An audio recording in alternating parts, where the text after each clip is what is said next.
ఇవి గోకరకాయలు అంటారు. నేను ఎప్పుడు పాదికి కాస్తాయేమో అనుకున్నాను, కానీ ఇలాగ చెట్టుకి కాస్తాయి ఇవి. ఫస్ట్ టైం ఈ చెట్టుని ఇది చూడడం. ఇక్కడైతే క్లియర్గా కనిపిస్తుంది. ఇదంతా ఈ పొలమే. ఇవన్నీ గోకరకాయలే, చిక్కుడుకాయల టైప్లో ఉంటాయి.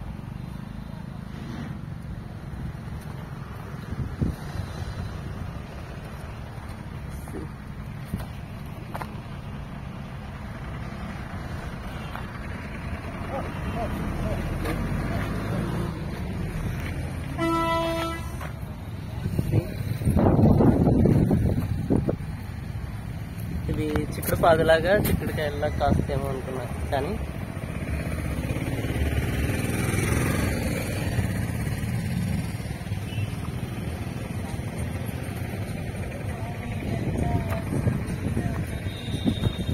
ఈ పెద్దగా చాలా పెద్దగా.